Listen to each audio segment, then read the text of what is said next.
Bueno, entonces vamos a hablar de dos casos como importantes en las heridas de trauma de tórax, que son las heridas precordiales y las heridas toracoabdominales. Entonces vamos a empezar con las heridas precordiales. Entonces, ese es el área en el que más o menos está ubicado el corazón y es como lo que más tenemos que tener en cuenta a la hora de evaluar una herida.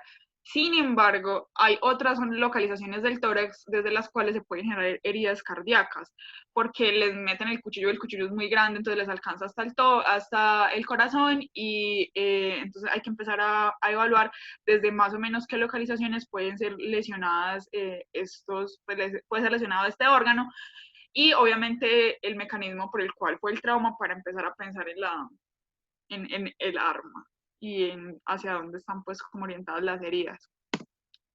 Entonces el área precordial en general la consideran que están como entre las clavículas, el límite el límite inferior de la parrilla costal, o sea, las costillas flotantes, y la línea medio clavicular. Sin embargo, han visto que es básicamente como todo el hemitórax izquierdo, porque por la parte de atrás también pueden generarse lesiones del corazón, entonces es más o menos hasta la línea paravertebral derecha del labio, pues de la zona de atrás de la espalda, y hasta la línea medio clavicular, como les decía ahorita, del lado derecho. Desde esta zona siempre puede ser como lesionado el corazón, entonces todas las lesiones que tengamos en estas ubicaciones debemos empezar a pensar que nuestro paciente puede tener lesiones cardíacas, sea penetrante el trauma, o sea trauma cerrado, o de cualquier pues como característica. Bueno, entonces, ¿cómo clasifican el trauma precordial? Lo clasifican en alta o baja energía y en penetrante, contuso, iatrogénico eléctrico y facticio. Para la revisión que yo hice, vamos a hablar solamente del trauma penetrante y el trauma contuso o trauma cerrado. Y en cuanto a la alta o baja energía, entonces la alta energía sigue siendo los accidentes de tránsito a más de 60 kilómetros, siniestro de cinturón, las caídas de altura, ese tipo de cosas. Y además, las heridas penetrantes de alta energía son consideradas todas las heridas por arma de fuego, mientras que las de baja energía solo serán las heridas cortopunzantes. Bueno, al lado derecho van a ver una cosa que se llama la clasificación de la herida según la OIS y la ASST. Según esto, se define también como el manejo que se le da a los pacientes. Se ha visto que los pacientes en el 6 no tienen como salvación y todos se van a morir. En el grado 5 hay alto riesgo de mortalidad porque hay una gran pérdida del tejido, así no sea mayor del 50%, mientras que la grado 1 y la grado 2 no son tan severas, incluso pueden pasar desapercibidas porque son lesiones que no tienen taponamiento, que no tienen herniación, que no tienen lesiones cardíacas, que no vamos a encontrar alteraciones en los paraclínicos que le hacemos a estos pacientes. Y generalmente lo que nosotros vamos a ver y lo que nos va a llegar al servicio de urgencia son las lesiones grado 3, las lesiones como que comprometen la vida, pero por las que podemos hacer alguna cosa. Listo. Bueno, los grado 4 también un poquito, aunque son un poquito más de manejo de especialista rápidamente. Bueno, entonces el trauma penetrante se divide en gran magnitud, magnitud intermedia y mínima presentación. Entonces, la de la mínima presentación generalmente es un reto diagnóstico porque los pacientes no presentan signos ni síntomas de absolutamente nada, pero tú estás viendo la lesión en el tórax o estás viendo el trauma cerrado fue en esta región precordial. Entonces, en estos pacientes la alta sospecha es lo más clave. En las de gran magnitud, entonces son los sangrados exsanguinantes, hipovolemia, en general los pacientes que llegan en in extremis, los que llegan boqueando, como decimos nosotros. El paciente que llega boqueando es al paciente que tiene alto riesgo de haber tenido un trauma cardíaco o un trauma de grandes vasos, entonces eso es lo primero que debemos buscar.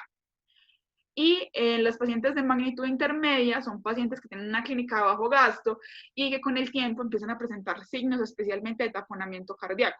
La triada de Beck, una cianosis en esclavina, la verdad lo de la cianosis en esclavina lo leí así tal cual, pero creo que era un error del texto y era edema en esclavina, que es lo que uno ve como en el signo de vena cava, el síndrome de vena cava. Bueno, las presiones convergentes, que es como que las presiones empiezan a acercar una de la otra, y el pulso paradójico, que abajo les puse la imagen para que se acuerden, que es que con la inspiración el pulso se vuelve más débil y más como pequeño. Entonces, siempre que tengamos como estas características, empezar a pensar que el paciente tiene un trauma penetrante en el corazón. En el trauma cerrado, entonces, es muy importante observar las zonas de las fracturas, generalmente fracturas externales y costales del lado izquierdo, especialmente de la primera a la cuarta quinta, están asociadas con trauma costal. Puede darse también taponamiento cardíaco por este mismo mecanismo, porque hay ruptura de las cavidades, porque las mismas costillas lesionan el corazón, entonces hay que estar pendientes.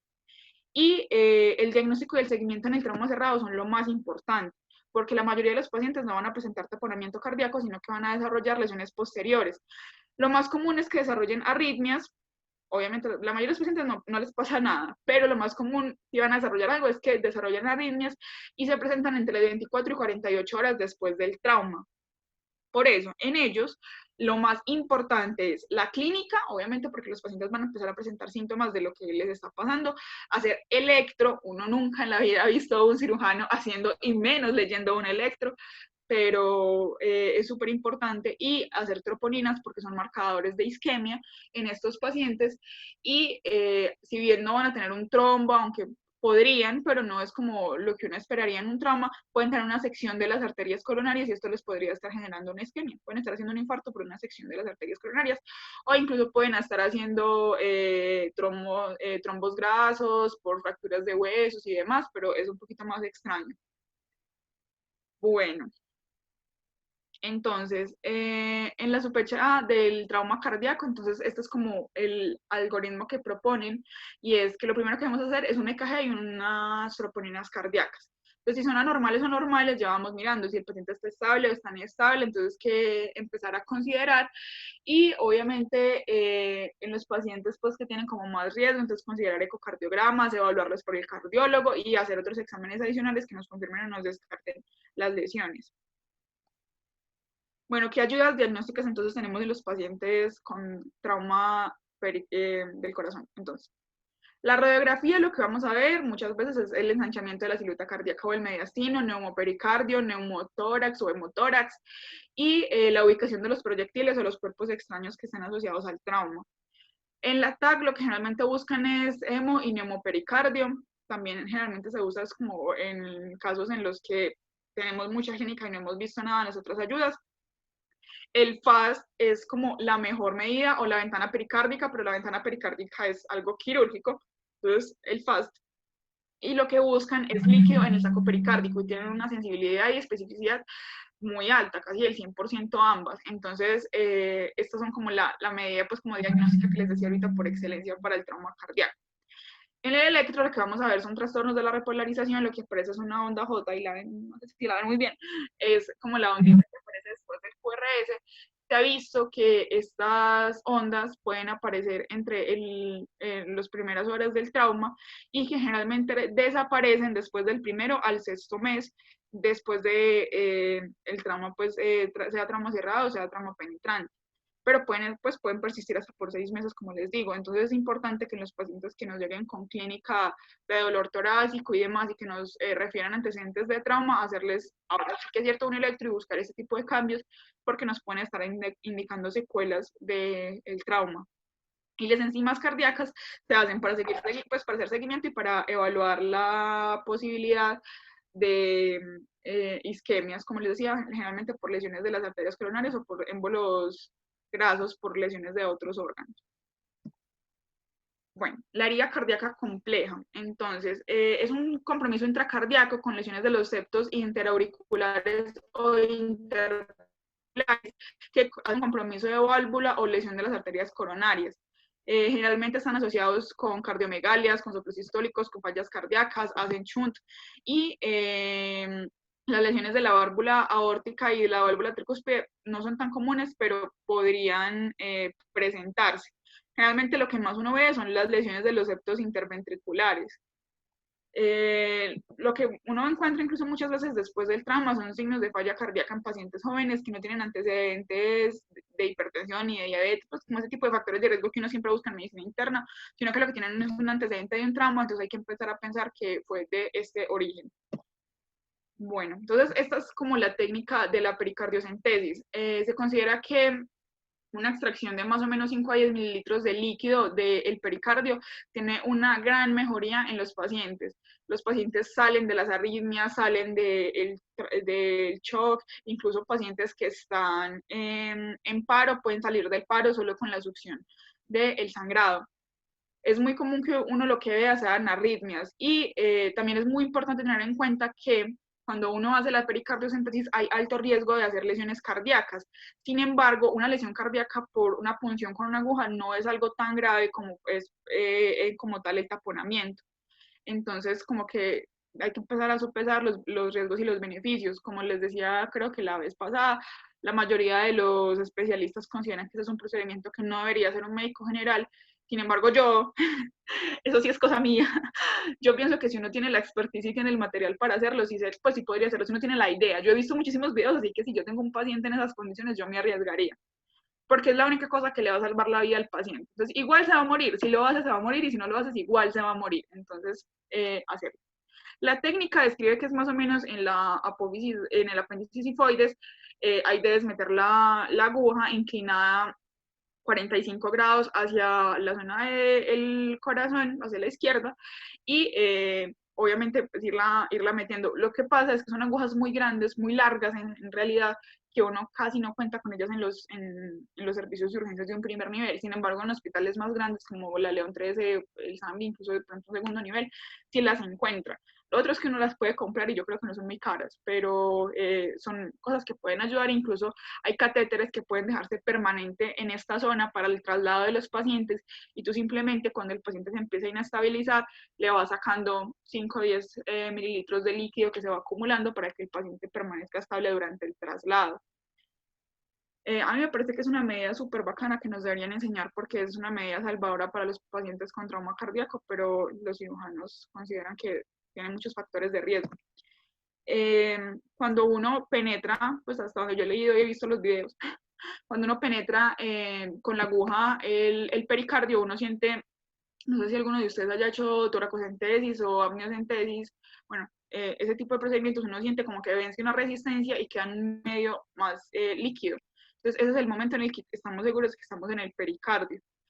Cuando entramos más o idealmente incluso recomiendan hacer esto con ecografías y tener el paciente monitorizado y chuzamos el miocardio, generalmente los pacientes empiezan a hacer arritmias. Entonces, en ese momento debemos retirarnos más o menos medio centímetro, 1 centímetro la aguja para que dejemos de tocar el miocardio y el paciente va a salir de la arritmia y vamos a poder extraer el líquido. En realidad, a mí no me parece una cosa tan compleja, nunca lo he hecho, pero creo que lo haría si tuviera con qué. Y me parece que es bastante sencillo, entonces por eso se los dejé, por si a alguno le interesa a ver cómo se hace y arriesgarse, pues eso es bastante fácil. Bueno, estos son los abordajes quirúrgicos del paciente con trauma cardíaco.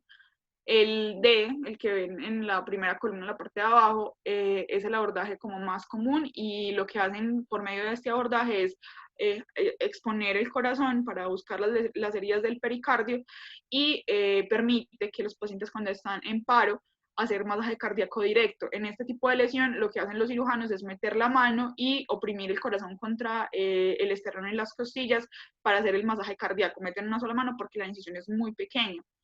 Sin embargo, cuando son lesiones del lado derecho, porque el problema con esta toracotomía anterolateral es que no evidencia adecuadamente el lado derecho, entonces si tenemos lesiones que pueden estar asociadas al ventrículo o la aurícula derecha, es mejor hacer una esternotomía media, que es la figura A, porque en esa se puede hacer mucho mejor el masaje y es mucho más fácil evidenciar como todas las lesiones cardíacas, pero es mucho más difícil el cierre, además porque hay fracturas del esternón y demás. La B no tengo ni idea para qué la usan. Y la E es una extensión en mi tórax derecho cuando hay lesiones de grandes vasos y necesitan como buscar lesiones asociadas. Se llama como técnica de Campbell, una cosa así. En fin, eso es como anécdota. Las complicaciones del trauma cardíaco. Entonces, no solo son complicaciones por el trauma como tal, sino también por el manejo que le damos a los pacientes. Lo que más encontramos son los defectos septales, seguido de las lesiones valvulares y los problemas de la conducción, por lo que yo les decía. Entonces, pacientes que vengan con clínica que nos sugiera una arritmia, un bloqueo o demás, y que no tengan antecedentes de riesgo cardiovascular, pero tengan un antecedente de un trauma cardíaco, entonces tenemos que empezar a pensar que el origen de la arritmia o el problema de conducción está asociado al trauma. Los infartos de miocardio, la pericarditis y las alteraciones de la repolarización son las alteraciones más comunes que vemos en el electro, como les decía, hasta 6 meses después del trauma pueden ser normales y son cosas que igual hay que estar pendiente de que no vayan como a evolucionar, igual en ondas que no se identifiquen infarto, pues hacer las enzimas cardíacas sería lo indicado. Hay como cosas que escriben el infarto agudo postraumático e incluso sin lesiones de las arterias coronarias por el autoestrés y la hipoxia que presenta el corazón. Entonces ahí también está la entrada pues del electro y de las enzimas cardíacas. Y en cuanto a las complicaciones del manejo, lo más común es las infecciones del sitio operatorio, el externo inestable porque es difícil sellarlo después de la cirugía, hacer tórax inestable por las fracturas costales, sangrados postoperatorios, hemotórax coagulados, mediastinitis, un montón de cosas. Bueno, esto es como un algoritmo que recomiendan para el manejo del trauma penetrante.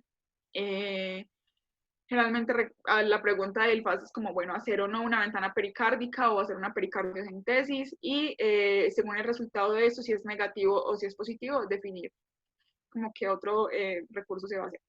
El enlace que les dejé abajo es una charla del profe Jimmy Paul sobre trauma cardíaco, por si quieren ahondar más. Él no es mi profe favorito es Jacqueline, pero él también es muy, muy teso, entonces van a aprender mucho y él es muy querido. Entonces, ambas charlas son de sábados del hospital, son súper buenas y son súper básicas, son súper, súper buenas.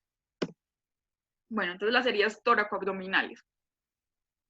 Entonces, el área tóraco-abdominal es la área de transición entre el tórax y el abdomen, como dice la palabra, y lo que buscamos son las heridas en el diafragma. Entonces, se considera que los límites son entre el quinto y el sexto espacio intercostal en la parte anterior, en los lados el séptimo y el noveno, y en el posterior el 11 y el noveno.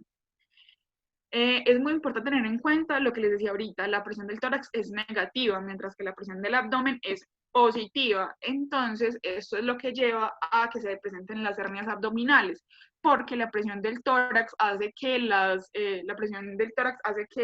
como que se succionen las vísceras y la presión positiva del abdomen hace que las vísceras se vayan hacia la parte de arriba. Recordar que estas cosas solo son importantes al lado izquierdo, porque en el lado derecho el hígado va a sellar la lesión y va a permitir que el diafragma sane en caso de que haya una lesión diafragmática. Mientras que al lado derecho están mucho más expuestas las vísceras y no hay como algo que lo selle, entonces es muy importante buscar las heridas diafragmáticas en estos pacientes. La forma en la que nosotros en el primer y segundo nivel vamos a hacer el diagnóstico de las heridas diafragmáticas va a ser por exploración digital. Lo que uno literalmente hace es meterle el dedo al paciente con un guante estéril por la herida, por donde lo chuzaron, por el mismo hueco, y va a ir en busca del diafragma. Debe tocar planito, planito, planito todo el diafragma, eso se toca liso. Y si identifican alguna lesión o si quedan con dudas, estos pacientes deben ser llevados a cirugía. Generalmente lo que se hace es una láparo, pero en el tórax, se me olvidó el nombre. Y lo que buscan es corregir, obviamente, las hernias diafragmáticas y las heridas, pues para evitar como que se presenten. Generalmente los pacientes no hacen la hernia diafragmática en el momento del trauma, aunque hay algunos que sí, pues hay casos reportados de que esto se puede presentar, pero lo más común es que se presenten después y tienen alto riesgo de hacer encarcelación, necrosis, estrangulación, bla, bla, bla, y todo pues lo que conlleva una hernia, con el riesgo de que no tiene signos externos como lo tendría una hernia abdominal normal. Entonces es muy difícil diagnosticarlo en estos pacientes. Entonces todo paciente que ya tenía una lesión antigua de la zona toracoabdominal y venga con dolor abdominal y con signos que nos están sugiriendo que puede tener una hernia, buscar hernias diafragmáticas y el diagnóstico de la hernia diafragmática es con un rayos X. Ahí se ve súper bien, aunque obviamente lo ideal sería una tomografía, pero en un rayos X se alcanza a ver bastante. Miren, por ejemplo, esta lesión diafragmática que se ve como el diafragma del lado derecho y si hacen como una línea paralela se va a ver las vísceras, el intestino subiendo hacia el lado izquierdo. Entonces, esto pues, es indicativo de una hernia diafragmática posiblemente muy grande. como les decía, generalmente tienen signos mucho más tardíos y hacen una fase latente y una fase obstructiva. Y en la fase latente, incluso aunque el paciente no tenga ningún síntoma, podríamos hacer diagnóstico con clínica, que es que se perciben los sonidos abdominales en el tórax, que hay disminución del murmullo vesicular de ese lado y que se percibe matidez cuando hacemos la percusión de ese lado del tórax. Es como lo más común. En las fases agudas lo que vamos a ver es disminución también del murmullo vesicular porque va a haber disminución del movimiento del diafragma por la lesión y muchas veces sí hay herniaciones en el momento agudo, entonces peristalsis en el tórax y desplazamiento del mediastino. Bueno, entonces ya esto es como lo último, si no estoy mal, y ya saliendo pues como de las dos casos excepcionales que era el trauma de diafragma toracoabdominales y el trauma cardíaco, vamos a hablar de la autotransfusión. Eso es uno de los temas que más me gustan porque yo siento que es una medida salvadora que tenemos en los primeros niveles porque nosotros no contamos con banco de sangre, algunos segundos niveles tienen y algunos primeros, pero es más como para el manejo de las pacientes gestantes. La autotransfusión ha sido muy atacada, por así decirlo, últimamente porque hay como muchos protocolos, yo la verdad no sabía que había tantos hasta que me puse a buscar la información puntual para darles y encontré 3 cosas diferentes a lo que yo conocía. Entonces, generalmente lo que yo más o menos, lo más parecido a lo que yo conozco es esto, que es que se recoge en el pleurovac o en el tarro que lo recojo en el primer nivel. A este tarro se le adiciona heparina, lo que describen es más o menos 0.4 mililitros de heparina por cada 500 mililitros de sangre, lo que es una heparina no fraccionada. Pero, por ejemplo, lo que yo vi una vez, lo que hicimos en una paciente con un embarazo ectópico roto, fue adicionar más o menos 5 unidades de heparina por cada 1000.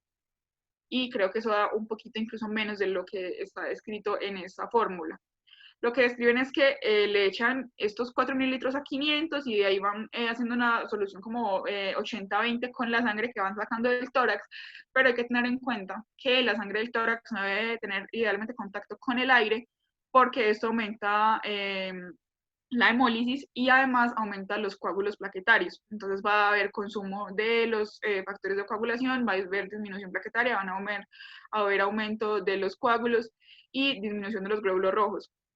Se ha visto que la sangre que sacan del hemotórax es como menos rica en plaquetas y en hematocritos e incluso también en factores de la coagulación, pero en realidad no es una diferencia, o sea, sí es una diferencia grande, pero no es una diferencia relevante a la hora de decidir si usar o no la transfusión en un paciente porque puede seguir siendo muy útil.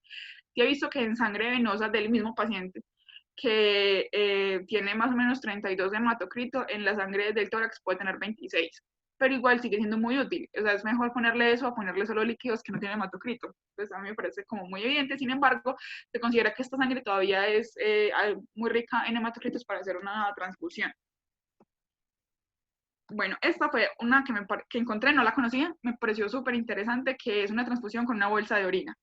Lo que hacen es cambiar el tarro donde se recoge la sangre, o sea, como cambiar el pleurovac por una sonda de orina y hacen un mecanismo conectando un montón de cosas, entre ellos usan un clip con los que uno grampa los cordones umbilicales de los bebés y bueno, ahí están como más o menos los materiales, aunque no se ven muy bien las letras, pero yo abajo les expliqué, pues les escribí según el artículo cómo se armaba el sistema.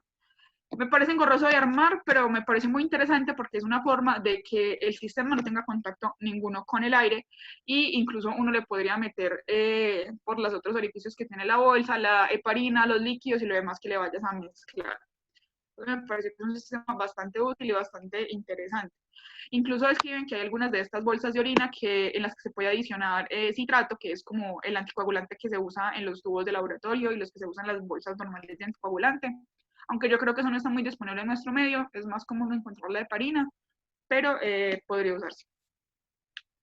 Y esta otra que encontré también me pareció que es bastante útil y es la encontré en una revista de la Universidad Nacional que lo que hacen es que conectan la sonda a tórax normal del pleurovac, pero la pinzan con la Kelly y la Rochester con lo que están usando y lo que hacen es que como si le fueran a coger una vena, como si fueran a sacar sangre del cordón umbilical. Chuzan esta sonda con una aguja y drenan la sangre hacia el otro reservorio, que idealmente debería ser una bolsa o un frasco con anticoagulante o en el que no vayan a tener contacto directo con el aire. Después de que se ha recogido la sangre, que dice que más o menos unos 1000 cc, se debe abrir la sonda y mirar si sigue saliendo sangre. Si sigue saliendo sangre, se debe cerrar nuevamente y pinzar y tomar nuevamente, o sea, cambiar de frasco y hacerlo nuevamente. Me parece una medida interesante porque, por ejemplo, los cirujanos hablan que una de las cosas que uno debería hacer con el hemotórax es no dejarlo pues como todo el tiempo abierto, no dejarlo todo el tiempo sangrando, porque la misma presión que hace en la sangre dentro del tórax ayuda a que se hagan los coágulos y que aumente el sangrado. Entonces, incluso ellos hablan de que uno debería abrir la sonda, ver el sangrado, que no está sangrando para hacer el diagnóstico no de un hemo masivo, y luego cerrarla para mejorar como la parte de la coagulación y de la formación del trombo en donde lo necesito, y luego volverla a abrir y volverla a cerrar y estar haciendo como ese mecanismo de llave, que es algo que está planteando este autor de la Universidad Nacional. Bueno, entonces ya las conclusiones como finales de la charla. Entonces, siempre lo primero que debemos hacer en una revisión primaria es buscar las lesiones que comprometan la vida, los 5 asesinos del tórax, que son el neumo abierto, el neumo a tensión, el tórax inestable, el taponamiento cardíaco y el hemo masivo. Tanto el hemo como el neumotórax se maneja con toracostomía cerrada en el triángulo de seguridad. Recordar que incluso si vamos a poner una aguja, siempre se debe poner en el triángulo de seguridad, que tiene mayor efectividad. No olvidar explorar las heridas toracoabdominales izquierdas para descartar lesiones del diafragma y evitar complicaciones posteriores. La radiografía va a ser nuestro mejor amigo y nuestro mejor ayuda diagnóstica en los hospitales de primer nivel, los que cuentan con ello. El EKG y las troponinas también son importantes para el cirujano, supuestamente, y deben usarse siempre que estemos sospechando que la causa de lo que esté presentando nuestro paciente sea una contusión cardíaca, o incluso porque les decía el otro día que la misma coagulopatía y la hipotermia pueden generarnos alteraciones en el electro. La alta sospecha clínica y tener en cuenta los factores de riesgo para desarrollar lesiones en el tórax son muy importantes para evitar las lesiones inadvertidas. Aprender a manejar la sonda tórax es vital para el manejo del médico de urgencias. Es una cosa que nosotros nunca deberíamos olvidar y que siempre debemos tener presente. Todo paciente que llegue con una lesión en el tórax, siempre empezar a pensar en poner una sonda, independiente de lo que haya.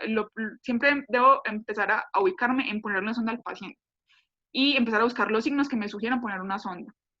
Y en situaciones extremas de autotransfusión, en las situaciones extremas la autotransfusión podría ayudarnos a salvar la vida del paciente, entonces tenerla en cuenta cuando definitivamente sepamos que nuestro paciente no va a resistir muchas horas en el traslado pues, o a tener como mucha esperanza si le metemos líquidos, porque ya sabemos que solo líquidos nos pueden aumentar la coagulopatía y generar como más problemas posteriormente en el paciente. Bueno, entonces, muchas gracias. La razón por la cual a mí me encanta este tema, es mi tema favorito de toda medicina, es porque este man estudiaba conmigo cuando yo estaba en el colegio y ahí lo mataron.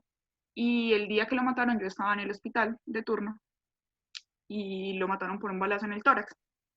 Cuando él llegó vivo y yo le vi el orificio, yo estaba en séptimo semestre, estábamos viendo pediatría, yo le vi el orificio en el tórax y le dije a la médica que estaba de turno que le pasáramos una sonda. Yo jamás en mi vida había visto cirugía, yo sabía que se ponían sondas, pero no sabía cómo, y ella estaba más entretenida poniéndole una sonda vesical. Él era una buena persona, lo mataron porque se metió con una mujer que no debía, con la mujer de, pues una mujer de un traqueto, estaba enamorada de él, y se murió. Y él, pues era lindo, era inteligente, él iba, pues tenía un trabajo, era una persona honesta. Entonces, no siempre pensar que las personas que abalean y que apuñalan y que les pasan ese tipo de cosas son malas personas, porque a veces son muy, muy, muy buenas personas. Y ya. Entonces espero que les sirva y que no les pase lo que le pasó a la médica, que se le olvidó que los traumas de tórax son la segunda causa de mortalidad en trauma en todos los pacientes. ¿Listo? Esta es la bibliografía. Si quieren, pues, como más en los temas, acaban de encontrar un montón de cosas. No, Ingrid, muchas gracias. Listo, Ingrid, muchas gracias. Estuvo muy buena la exposición.